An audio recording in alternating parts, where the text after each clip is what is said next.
Okay. Or just charge it for like driving. So we had to get him, like stood him up after he was running away to shoot one. He was crying. Had to calm him down, but it was awesome. Awesome encounter. Oh, I was shaking legs, trying to help him. Just the adrenaline going. He was really started fighting. Yeah.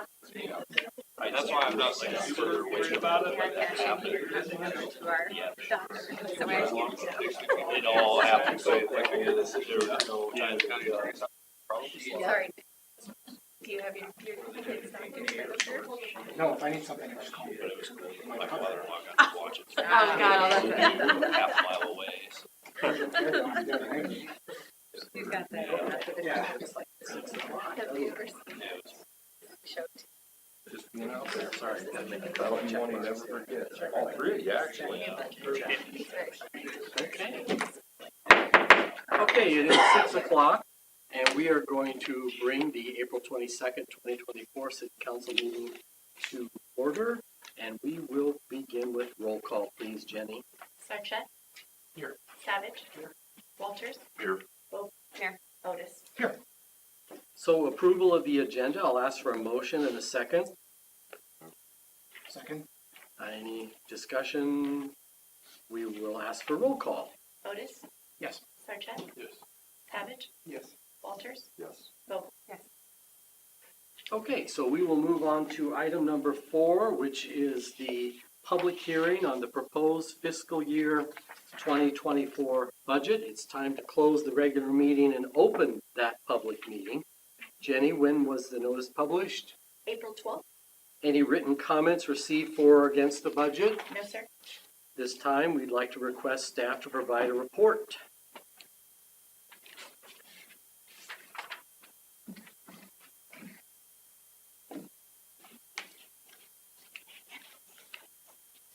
Get lights really quick. Is that okay?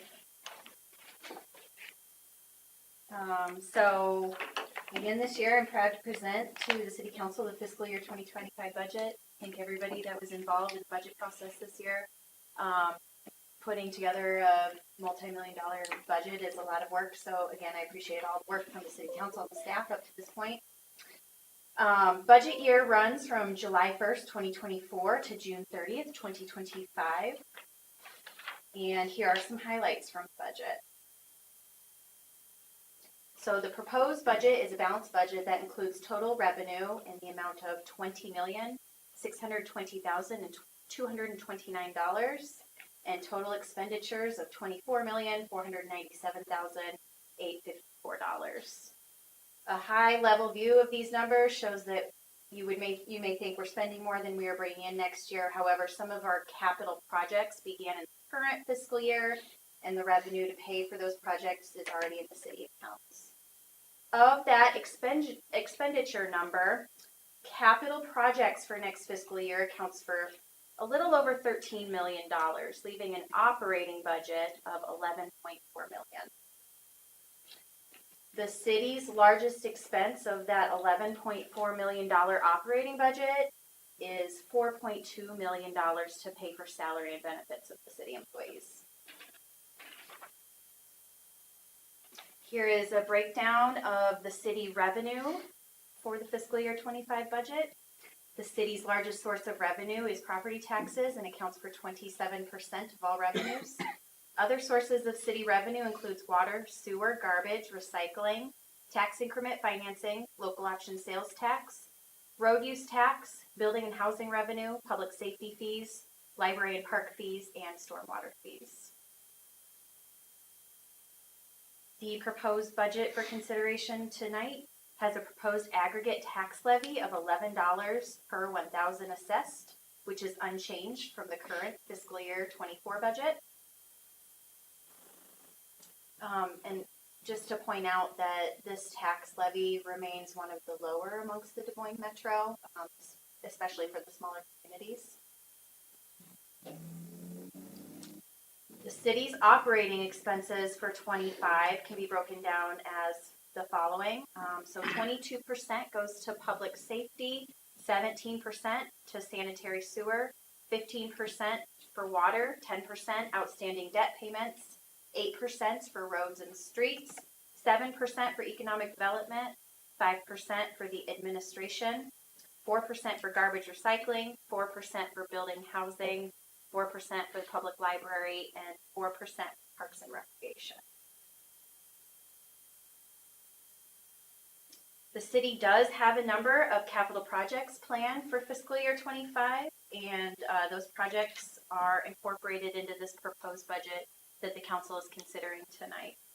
Those projects include a water tower project, multiple trail projects for next year, which include the Woodhaven Trail connection to the Neil Smith Trail, Southside Drive connection, which will connect East Southside Drive to the future Hy-Vee lot, and Neil Smith Trail to High Trestle Trail connections phase 3, 4, and 7.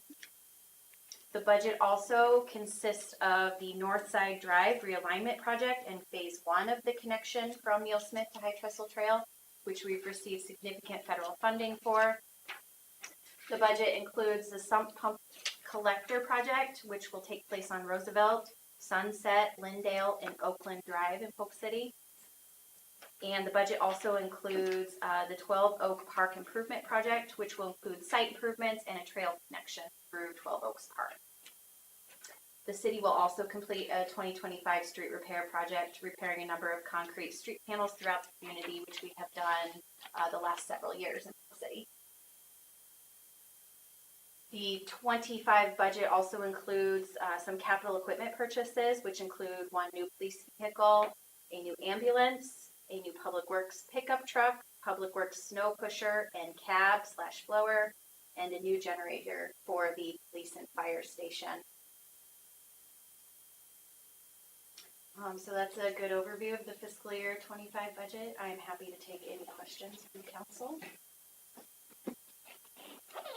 Thank you. Thank you, Chelsea. So we'll move on to the next part of this. Is there anyone present who wishes to be heard for or against the budget? Come on up. Please just state your name, Audrey, and your address for the record, and we'll do just 5 minutes. Yeah, tell me yes, good evening. My name is Audrey Hyatt. I'm a co-trustee of the 1102 Drive property. I have concerns about the proposed property tax increase, whether it's in the budget or the levy form, because of how it results in increasing my tax bill. I used a formula calculator that was provided by Taxpayer Association of Central Iowa, as well as the Iowans for Tax Relief, and both of them came out that my total tax bill, and that's for city, county, and Polk School District, was $60. This doesn't include Broadlawns and DMAC, just my Polk City taxes will be $129. And you say, well, that's not too bad. However, I've seen my taxes go up considerably since 2018. Went from just, and this is just Polk City, from a little over 2,000 to 3,240. The projected inclusion of that $129 for next year. That the levy rate is unchanged and is positioned in its status to the other metro cities. The Polk City levy rate is lower, and also that is lower than the statewide average. That's about $12 and some cents. May be reassuring to some. I know Chelsea mentioned, it hasn't changed, but the property assessments went up, and rollback is considered in the calculation that I gave as well. I don't find it reassuring. The city's budgets and levy rates determination curves are skewed and compressed to the left at high rates and in here, and because of the 20% increased property assessment. Basically, the statewide levy rate and the resultant taxation revenue is out of proportion to population growth and inflation. Basically, not being reassured is based on that Iowa by Kippinger is the 8th highest now in the nation. Chelsea, I said it was 10th, depending on what source, but it's right up there in the nation of highest property taxing states. So what my interpretation is Polk City's comparison bars reflect the bad and the really bad levy rates and ultimate increases in taxes. So we're over here on the highest, so we're just comparing kind of a bad property taxation situation. And Chelsea, thank you for providing some information. I had a follow-up from the council meeting work session last time. One thing when you're saying, well, where could you cut? Well, $1.5 million was about what's proposed in 2025 for the multi-trail projects. I've kind of talked with you folks about that before, that's kind of an issue. When that was being discussed, it was with the school situation. I had said, why can't we be looking more at other grants and so forth? I know you said that the federal funding is there. I don't know how much then that leaves with Polk City. I just saw that it was broken down and had a ultimate amount of 1.5 million. But this was from 2006 where some of these trails were being proposed. So I can't really say there was immediate, that there could have been maybe a little more planning for other than the easy pocket of the taxpayer. The other thing is things related to RAGBRAI. I looked at the July 2023 expenditures, and that was over $20,000 for different reasons. Now, I don't know if that quality stripping costs and so forth were permanent for RAGBRAI use, or was it permanent for other things as well? If it was, then it's $20,000. If it wasn't permanent, it was only isolated from RAGBRAI, then it'd be over $37,000. Then there's a chair yoga, adult yoga, tennis fees of $11.57. I'm not sure how that fits into the taxpayer. And just as the You have 1 minute left. Thank you. Multi-trail is being used. I was driving down 415 and the multi-purpose trails are being repaired. And I kind of wonder, well, who's paying for the repair? And Chelsea, I think you said there's about $10,000 a year that we pay for snow removal and other repair. So anyway, it just seems like it's ongoing and never anything, and I'm not sure why the taxpayer is the one rather than being. I'm not too much a New York fan of how they do things there, but even they're assessing a user's fee for that. I will compliment the council for not increasing the franchise fee above 1%. If it was offloading the rest of the tax payment, that would be good, but if it's superimposed on what we're already paying, that would be an unhappy situation, my estimation, as you might guess. I thank you for your attention to this. I did know that the Iowa legislation just passed SF 242, and I don't know if that's going to affect things for either going into the next fiscal year. So I thank you for your attention. I guess I see that trails as being wants and not needs. Thank you. Is that 5 minutes? Less. Okay. Thank you. Thank you, Audrey. And as is always the case, I know that you and Chelsea have been reaching out and talking to one another via email and possibly phone. Chelsea is always willing to answer any questions that anyone asks of her. And also all of our council members are always happy to talk to any resident about anything, as is the mayor. So thank you very much. Is there anyone else? All right, hearing none.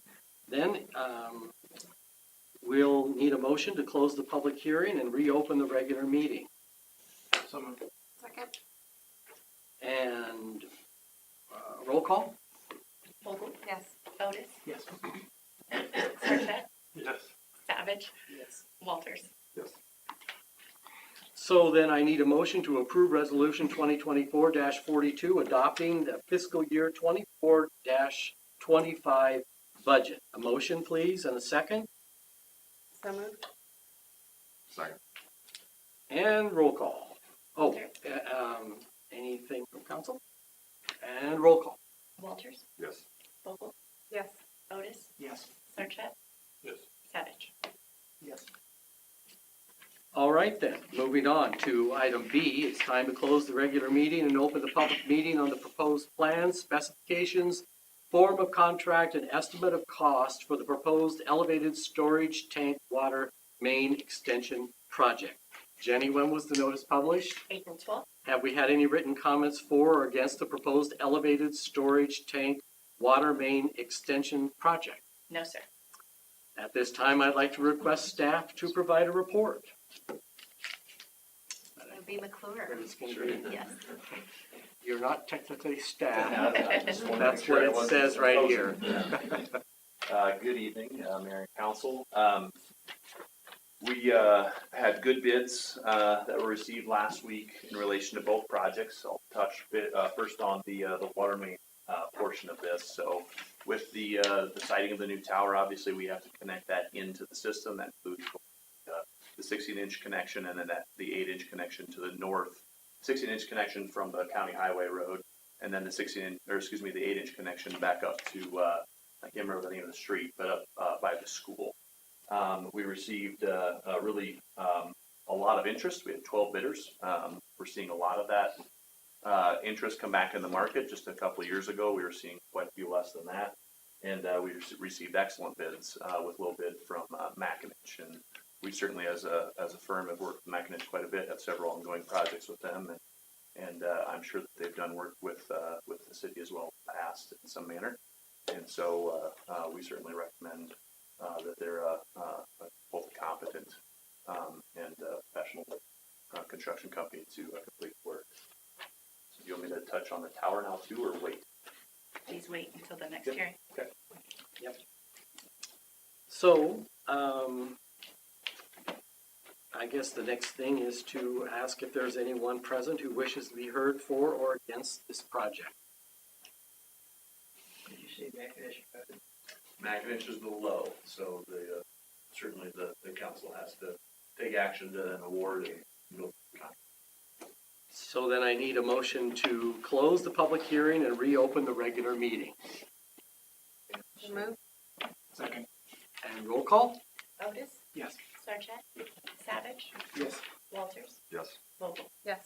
Moving on then, I need a motion to approve resolution 2024-43, finally approving and confirming plan specifications, form of contract, and estimate of cost for the elevated storage tank water main extension project.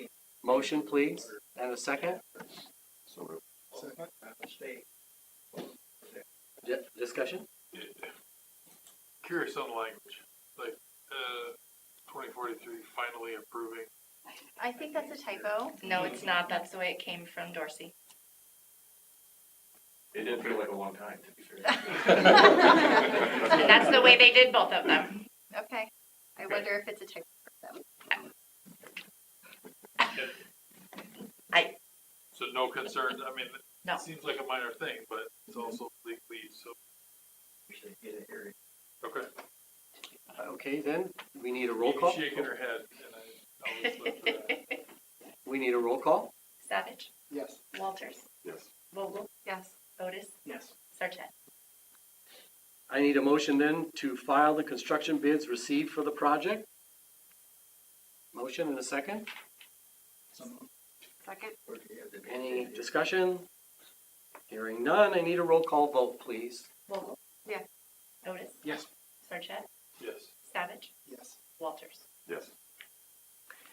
Moving on to item 3, then, I need a motion to approve resolution 2024-44, awarding contract for the elevated storage tank / water main extension project. Motion and second, So moved. and roll call. Oh, any discussion? Yeah, sorry, so 2 was approving the plans, and this is an optional action in the timing, or are we, I get This is awarding it to Macinich. with you there? So, I'm just curious, it's listed as optional, just from a timing perspective? on Yes, what you moves could choose forward? if you needed more time to Okay. consider Right. the bid. Some- Okay, Sometimes you'll choose to okay. award This at is the trigger next to start the meeting. work, Yeah. because we're awarding the contract, which put, okay. So, oh, good. We will ask for a roll call, please. Walters, Yes. Vogel. Yes. Otis, Yes. Sarchet, Savage. Yes. Moving on to C then, it's time to close the regular meeting and open the public meeting on the proposed plan, specifications, form of contract, and estimate of cost for the proposed elevated storage tank dash new 1.5 million gallon tank project. Jenny, when was the notice published? April 12th. Have we had any written comments for or against the proposed elevated storage tank dash 1.5 million gallon tank project? No, sir. So at this time, I'd like to request staff to provide a report. I'll be staffing. Good evening again. Kind of similar situation here. We received 3 bids. It's a very niche kind of work, and so there's not as many contractors. We received 12 in the water main, like I said. There's just not that many tank building companies out there, but these are the 3 that we had interest from before bids, and we anticipated these 3 to bid, with low bid being received from Caldwell Tank. And we've done projects with Caldwell in the past and have no concerns related to their qualifications and their complete work. So we would recommend the award of the contract to Caldwell. Certainly can try to answer any questions if there are any here in a moment.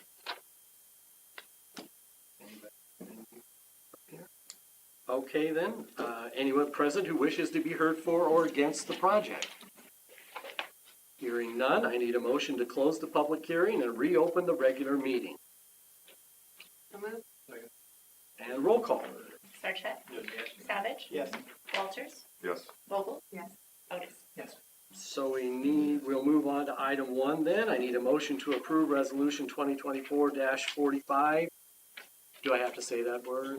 Finally, yes, I reviewed the resolution, and it's because you had reviewed, or because the preliminary plan specifications form of contract were actually in the bid package that you sent out. So you gave preliminary approval when you sent out that bid package. So now you are finally approving those documents. The final plan.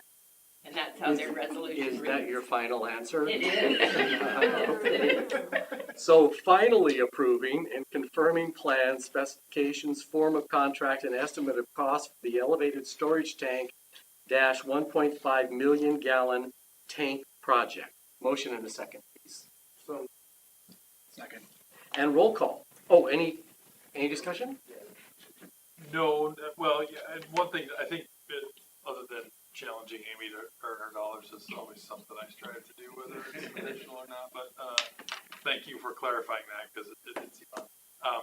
I would ask, I think now is probably a good juncture not to produce any new information, but to get some information out there, why we chose the $1.5 million storage capacity, why we chose the location. Again, it's all out there, but if we could put some sort of information together on, now that we're going ahead with this, how we got here, how long we want to project out. That's kind of why I was asking 50 years worth of useful life, similar to what we got out of the last one. The upgrade that we did have from the size of existing to this one. Just kind of, this is, I don't know, 18 months of, 12 months of work culminating in a project. Significant. So it just makes sense to me to put out some information on why we got to the specifics of approving tonight. Good idea. So then,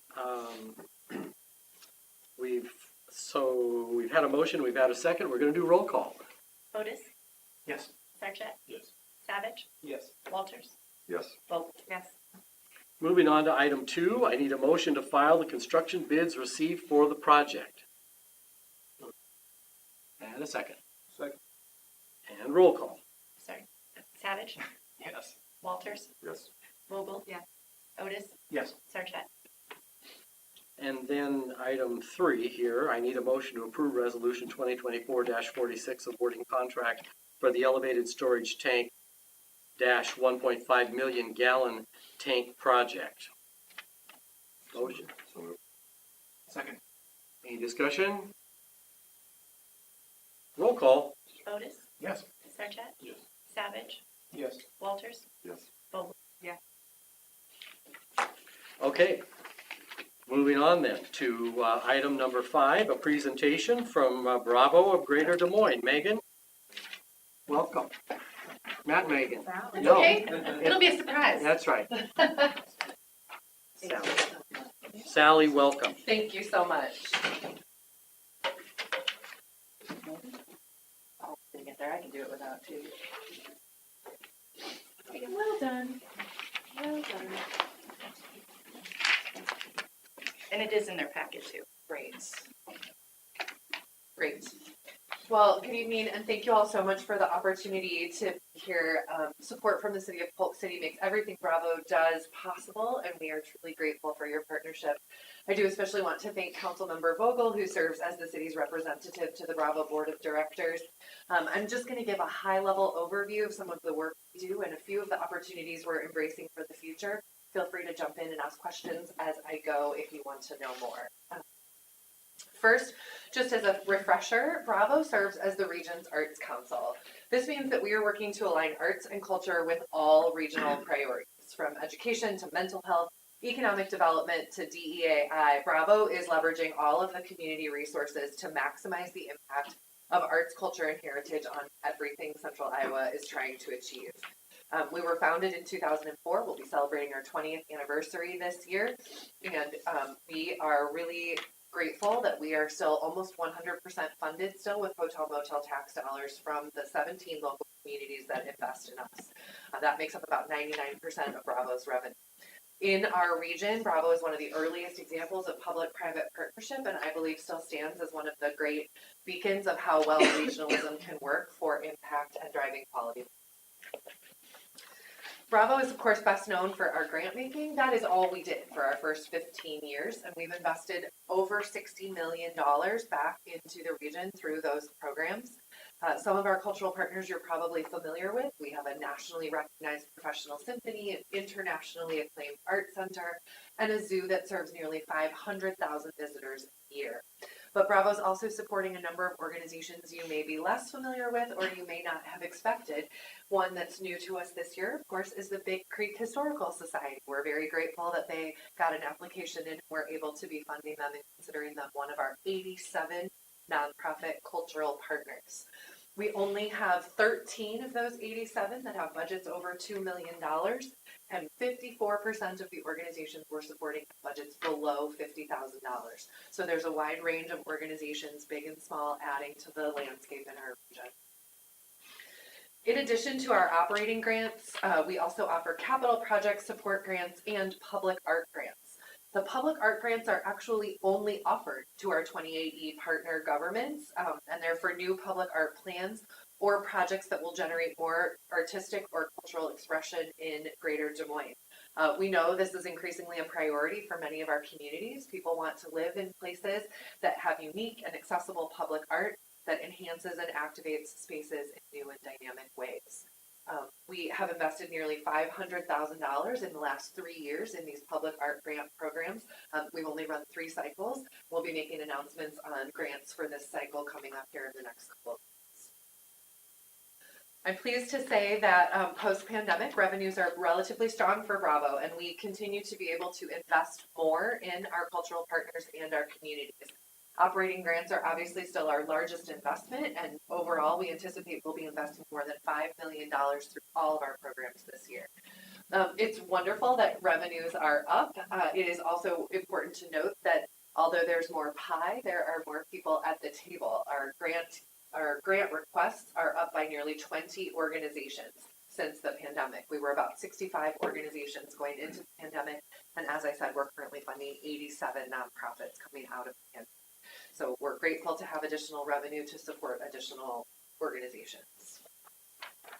Beyond grant making, Bravo contributes to the region by providing leadership on arts and culture issues and opportunities. As you imagine, there are certain efforts and initiatives that a single grant to a single organization just can't address. So Bravo leads or invests in projects and programs that further align arts and culture with regional priorities. We also invest in research to support conversations about the sector to make sure the data are available for quality decision making across the region. In addition to general operations and the work that we do, Bravo is actually also operating one program. It's the only program that we operate, and it is to provide funding to every K through 5 student in every public and private school in the municipal region that Bravo supports. Last year, it's a program called Passport to Culture. Last year, we invested about $145,000 in the program, and 22,000 students were able to access either a field trip experience or bring a cultural partner into their school. We used to call them assemblies. I don't know what they call them anymore, but that's what we used to call them. So to bring those experiences into their schools. We know that 50% of those programs would not have happened without Bravo funding. So we're very proud to be able to provide that support. And the North Polk School District has received $25,000 towards this program since 2008. So every student has benefited from this, and your community is certainly engaging. It's well aligned with Bravo's strategic plan and with regional objectives. As you can see, the data are really clear about access to arts and culture and the positive impact that it has on young people. The city of Polk City is also eligible for $2,500 through a second branch of this program to support arts and culture programming that you may be offering either through your library or through Parks and Recreation. It's a separate track, again, just for our government partners to be able to access funding to bring in cultural partners for programming for your community. So we hope you've taken advantage of that as well. You have until the end of June for that program for this year. It's the second year of a pilot program, getting more information from our cities about how and whether to continue forward.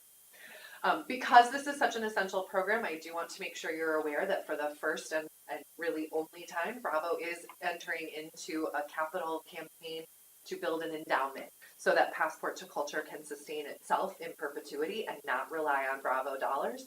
I just want to assure you that no hotel motel tax dollars are going to go into the endowment. It will be entirely funded through individual and corporate gifts. And we look forward to beginning to make asks here this spring and having the entire campaign wrapped up by the end of 2024. We're looking for $3 million so that we can annually fund the program at the same level where we are.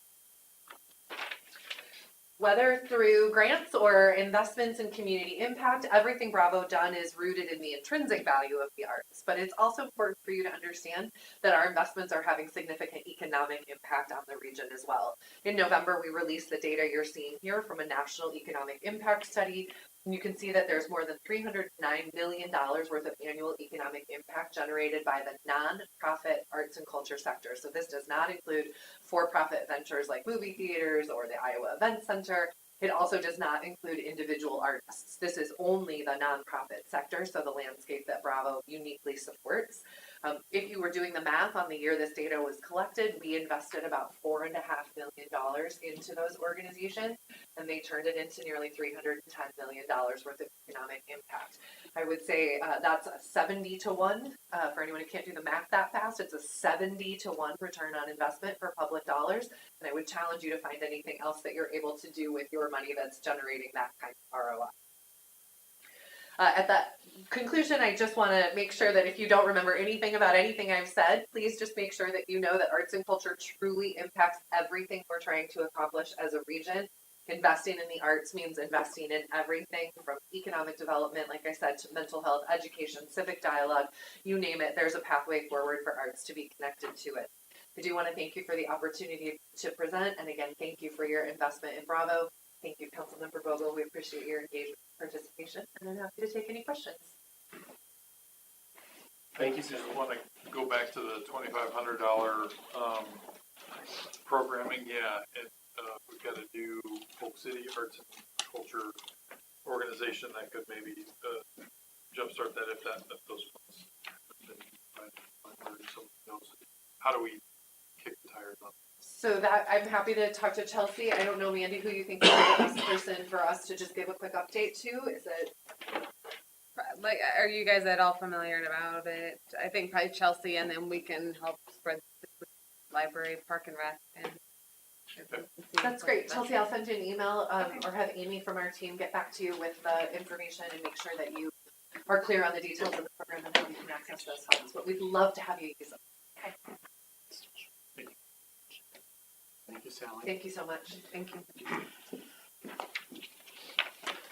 So we're going to move on to number 6, public comments. This is the time and place for comments for any item other than those that are a public hearing.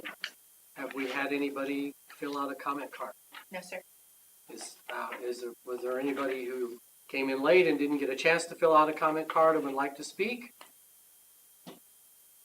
Okay then. So we will move on then to item number 7, consent items. So I'd ask for a motion and a second to approve our consent items. So moved. Second. And roll call. Vogel? Yes. Otis? Yes. Sarchet? Savage? Yes. Walters? Yes.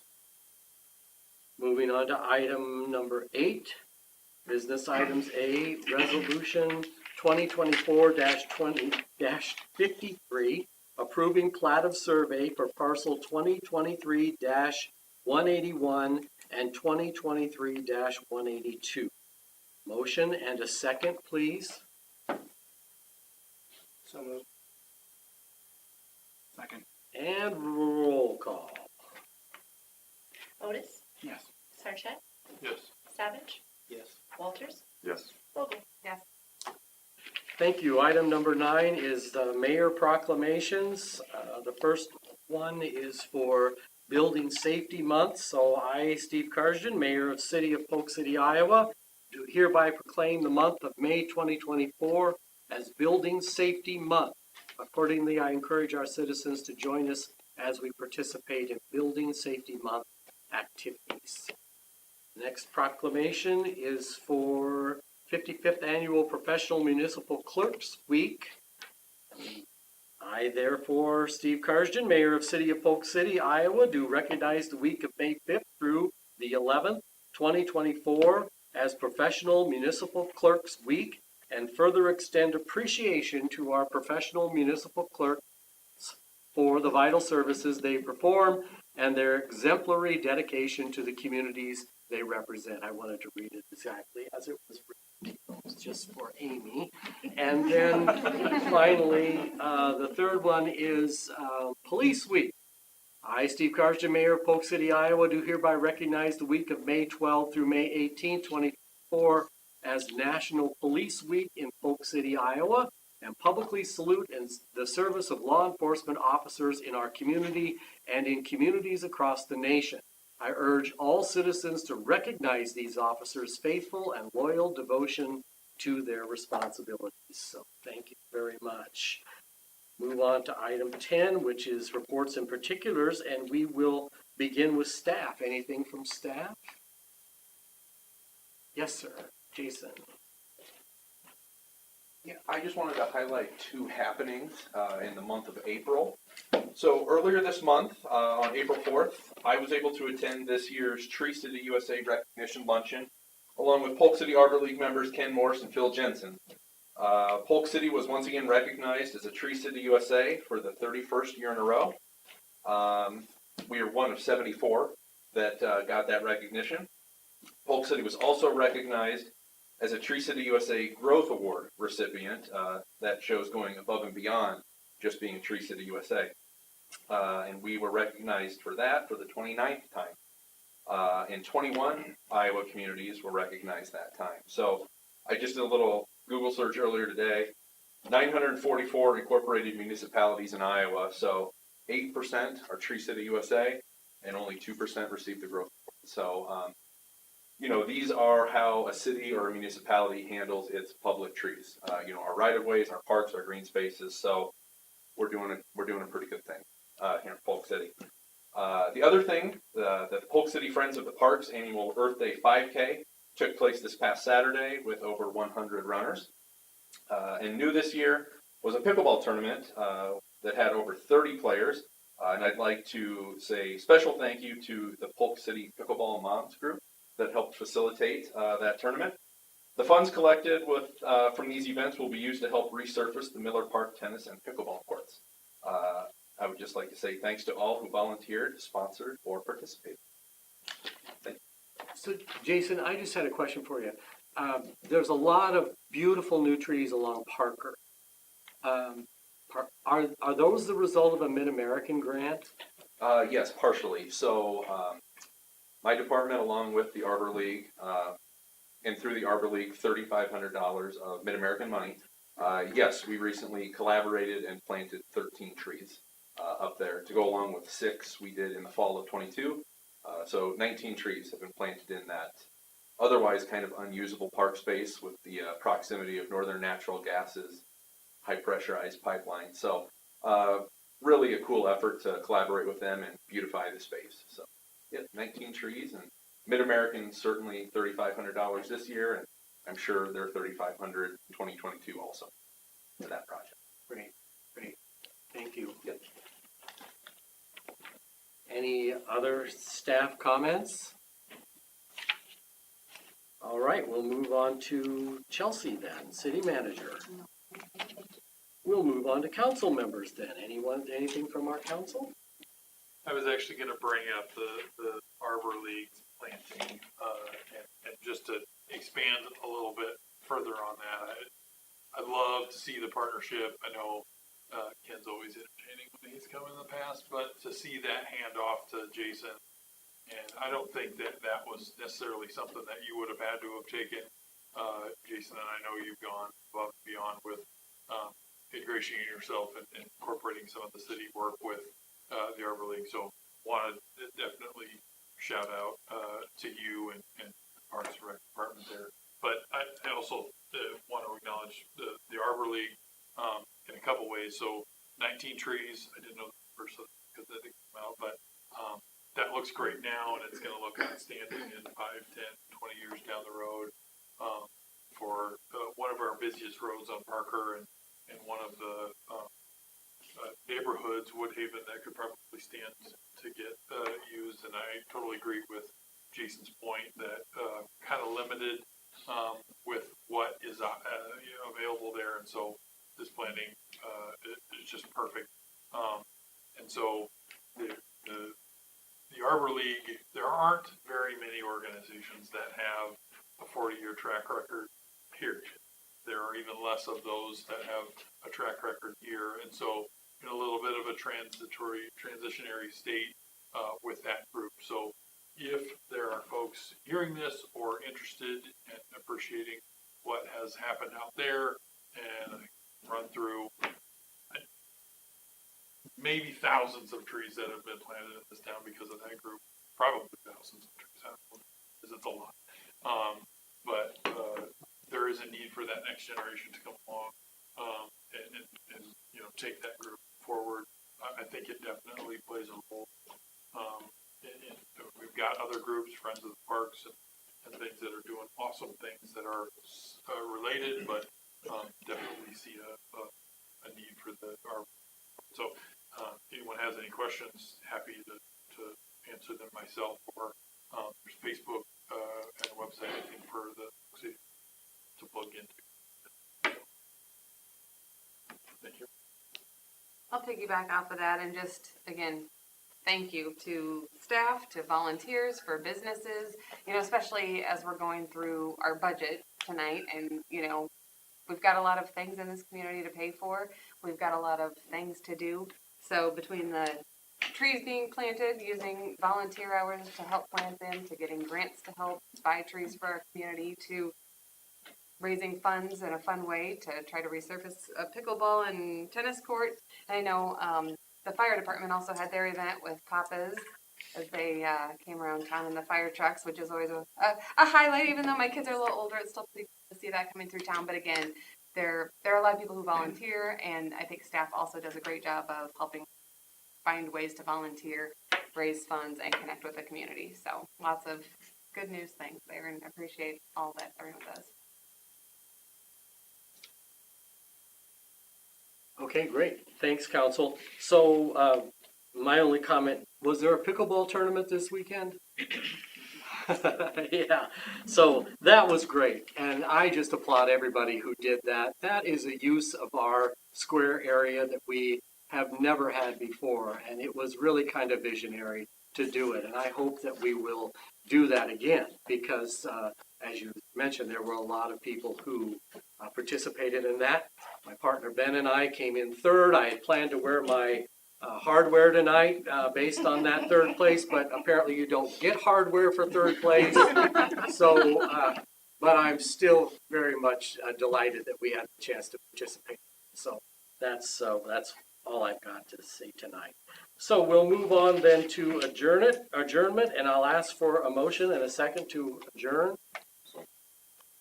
Second. All in favor, say aye.